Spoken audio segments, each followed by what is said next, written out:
Hello students, आज का जो टॉपिक है हमारा वो है सेट्स। ठीक है, सेट स्टार्ट करने से पहले सेट का जो इंट्रोडक्शन है वो एक बार पढ़ लेना, और अगर नहीं चाहते हो तो छोड़ देना, ऐसी कोई बड़ी बात नहीं है।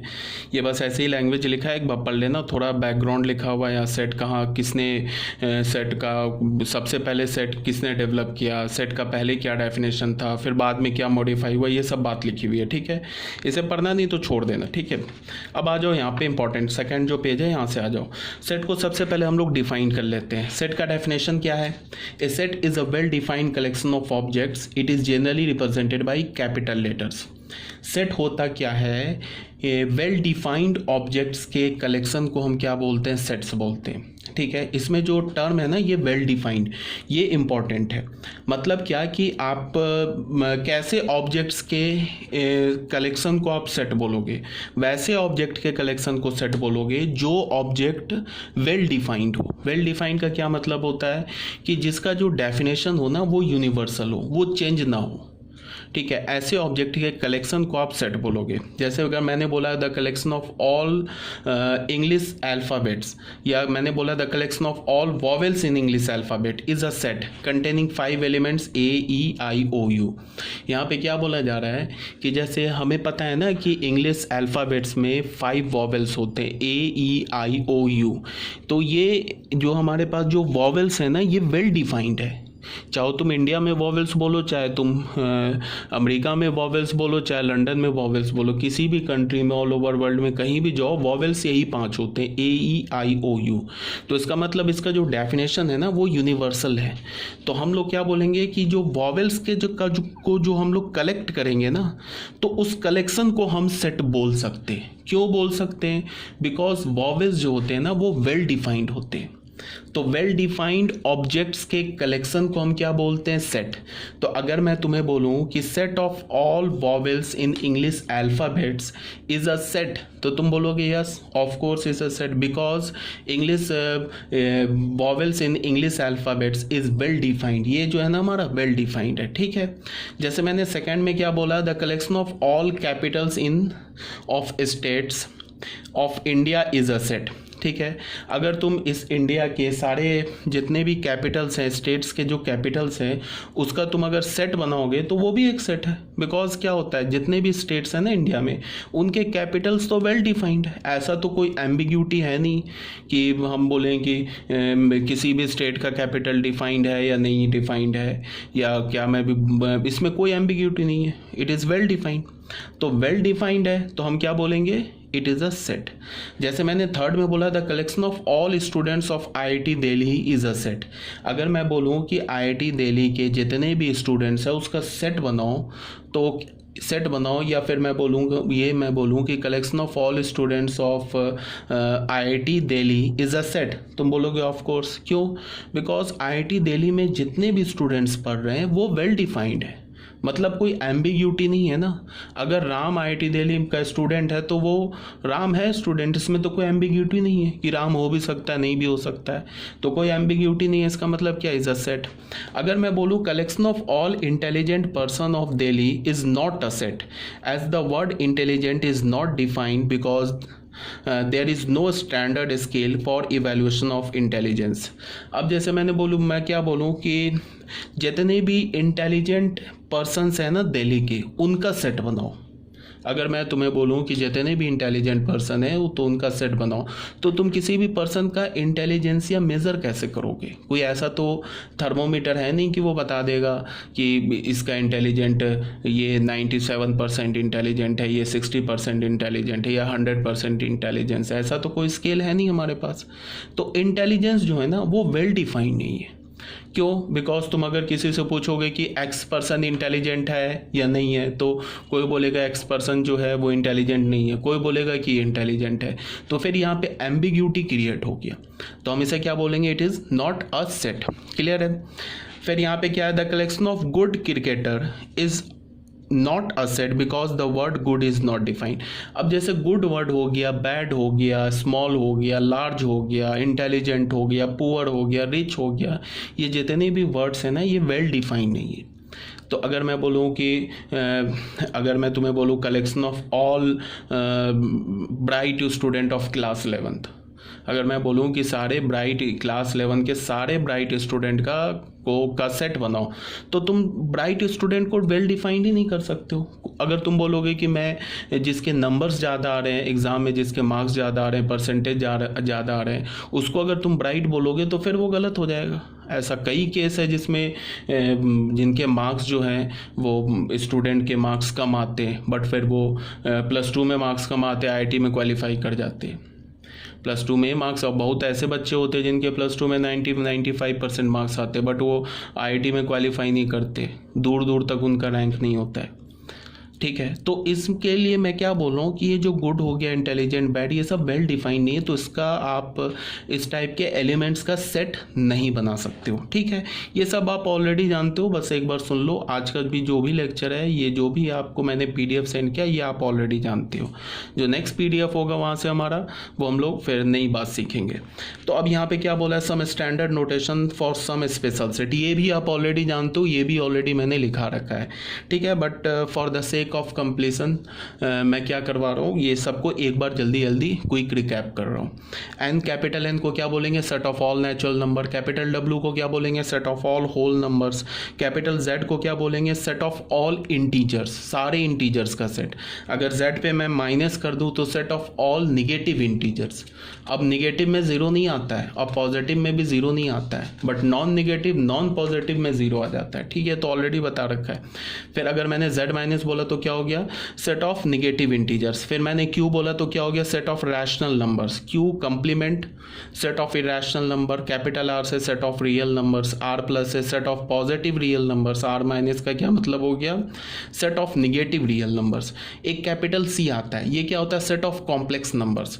कॉम्प्लेक्स नंबर जो है एक चैप्टर है 11th क्लास में, ये इसको हम लोग कॉम्प्लेक्स नंबर को काफ़ी डिटेल से पढ़ना है, बहुत ही मज़ेदार चैप्टर है, तो इसको आप आगे देखोगे। बट अभी याद रखो कि capital C represent the set of all complex numbers. ठीक है, अब उसके बाद आ जाते हैं नेक्स्ट टॉपिक में, रिप्रेजेंटेशन ऑफ ए सेट। ये भी आप जानते हो, सेट को हम लोग क्या करते हैं, 2 टाइप से रिप्रेजेंट करते हैं।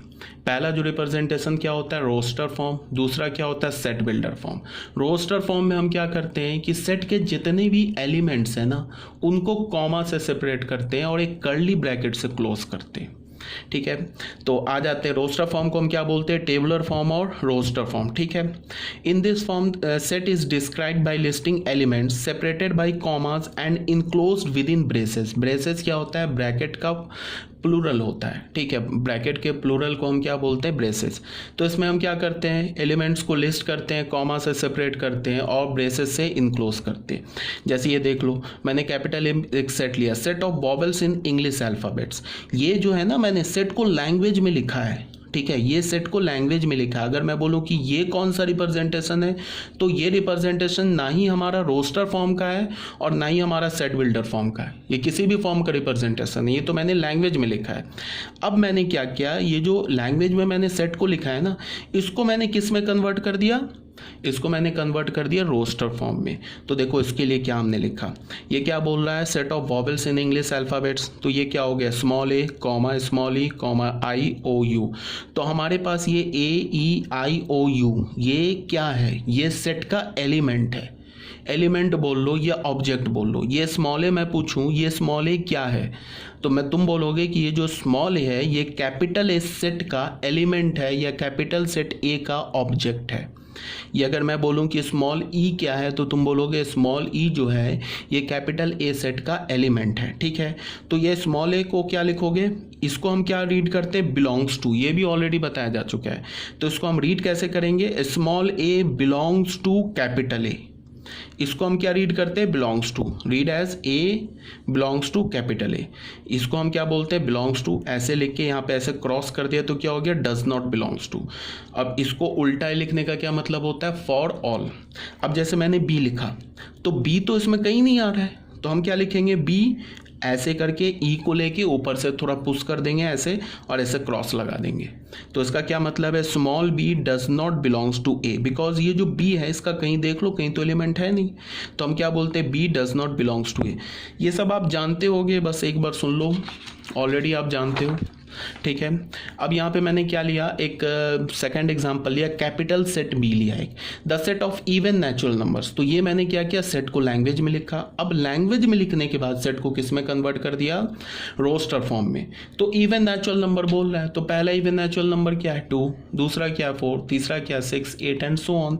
तो हमने ये क्या किया, एक ब्रैकेट लगाया, पहला 2 लिखा, कॉमा, फिर दूसरे एलिमेंट को लिखा 4, फिर तीसरे एलिमेंट को लिखा 6, फिर चौथे एलिमेंट को लिखा 8। फिर हमने सोचा कि ऐसे करके कितने एलिमेंट्स लिखे। तो मुझे तो पता है कि जो इन्फानाइट ये इवन नेचुरल नंबर होते हैं वो तो इन्फानाइट होते हैं, तो हम सारे इन्फानाइट नेचुरल नंबर्स को तो लिख ही नहीं सकते। तो 3 डॉट लगा दिया। 3 डॉट का क्या मतलब है, ये जो हमारा पैटर्न है ना, ये इनडेफिनेटली बढ़ता जाएगा। बढ़ने का मतलब क्या है, 8 के बाद 10, 10 के बाद 12, 12 के बाद 14 एंड सो ऑन। ठीक है। अब अगर मैं बोलूं कि ये जो 3 है, ये 3 क्या इस बी सेट का एलिमेंट है, तो 3 तो कहीं नहीं आएगा, इवन नेचुरल नंबर में 3 तो नहीं आएगा। तो तुम क्या बोलोगे, 3 does not belongs to capital set B, 10 belongs to B. आगे जाओगे तो 8 के बाद दूसरा एलिमेंट, 8 के बाद नेक्स्ट एलिमेंट क्या होगा, बी होगा, 10 होगा। तो 10 belongs to capital set B. 15 तो होगा नहीं, because 15 is an odd natural number, तो 15 does not belongs to A. अब आ जाओ बच्चों थर्ड में, हमने एक सेट सी लिया। सेट सी को हमने क्या बोला, set of all prime numbers less than 20। सारे प्राइम नंबर्स का सेट बनाओ जो 20 से छोटा है। तो हमने बना लिया 2, 3, 5, 7, 11, 13, 17 एंड 19। ये क्या है, सारे प्राइम नंबर्स का सेट है जो 20 से स्मॉलर है। तो ये था हमारा रोस्टर फॉर्म या सेट टेबलर फॉर्म। अब आ जाओ बच्चों सेट बिल्डर फॉर्म में। सेट बिल्डर फॉर्म में क्या होता है, इन दिस फॉर्म, ये सब जो है ना लैंग्वेज, देखो मैथमेटिक्स में क्या होता है कि कोई डेफिनेशन का मतलब नहीं होता है, मैथमेटिक्स का मतलब होता है कंसेप्ट। ये मैंने लिख दिया है, पहला चैप्टर है तो मैंने भी थोड़ा इंग्लिश लैंग्वेज यूज़ कर लिया ज़्यादा, बट इन सब का कोई बहुत मतलब नहीं होता। मेन होता है तुम्हारे दिमाग में कंसेप्ट होना चाहिए मैथ्स का, और क्वेश्चन सॉल्व होना चाहिए। क्वेश्चन सॉल्व कब होगा, जब प्रैक्टिस करोगे। ठीक है। अब इसमें क्या बोला जा रहा है, in this form of describing a set, a variable x which stand for each element of the set is written under braces and then after giving semicolon और oblique line the property P x possessed by each element of a set is written in the braces। ये सब इतना लिखने का क्या मतलब है कि इस फॉर्म में हम क्या करते हैं, बोलना क्या चाह रहा है डेफिनेशन में, कि इस फॉर्म में हम क्या करते हैं कि सेट के अंदर जितने भी एलिमेंट्स होते हैं ना, उसको सिर्फ एक ही वेरिएबल से रिप्रेजेंट करते हैं, स्मॉल एक्स से या स्मॉल वाई से। ठीक है। अब उसके बाद हम क्या करते हैं, उस वेरिएबल का प्रॉपर्टी लिख देते हैं। तो कौन सी प्रॉपर्टी लिखेंगे, वो प्रॉपर्टी लिखेंगे जो उस सेट के अंदर जितने भी एलिमेंट्स हैं, वो सारे एलिमेंट्स जिस एक कॉमन प्रॉपर्टी को सेटिस्फाई करेंगे, उस प्रॉपर्टी को लिख देंगे। नहीं आई बात समझ में? अब देख लो, यहाँ मान लो बी सेट हमने देखा, हमने क्या बोला 2, 4, 6 सेट, तो ऐसे एलिमेंट हमने देखा, तो हमने बोला कि इन सारे एलिमेंट्स के बीच में क्या प्रॉपर्टी दिख रहा है तुम्हें। तो मुझे क्या, मैंने क्या बोला कि ये सारे एलिमेंट्स जो हैं इवन नेचुरल नंबर है, तो मैंने ऐसे लिख दिया इसको। देख लो, मैंने बोला कि all these numbers are even natural number. तो अगर मैं इस सेट बी को देखो, अगर मैं इसे रोस्टर फॉर्म में लिखूंगा तो रोस्टर फॉर्म में क्या होगा, इसको ऑलरेडी बता रखा है, इसको हम क्या रीड करते हैं, द सेट ऑफ ऑल।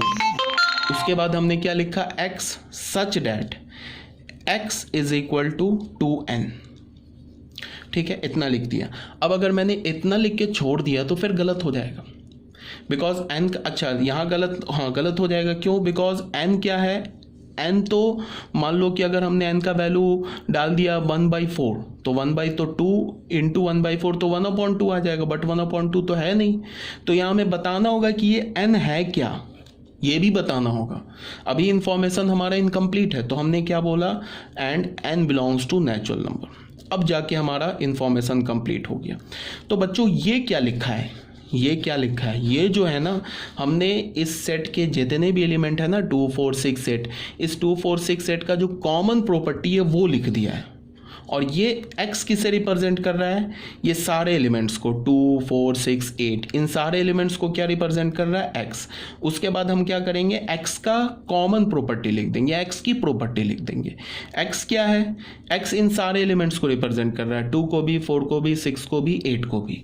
और x इज इक्वल टू क्या हो गया, 2n, and n belongs to natural number. ठीक है। अब आ जाओ, जैसे हमने यही बात यहाँ पे लिखी हुई है, ठीक है। अब हमने क्या, इस सेट का जो हमारा जनरल स्ट्रक्चर क्या होगा, इसमें सेट बिल्डर फॉर्म में ए इज इक्वल टू ऐसे करके ब्रैकेट पढ़ा हमने, तो इस ब्रैकेट को क्या रीड करते हैं, इस ब्रैकेट को the set of all x such that P x holds,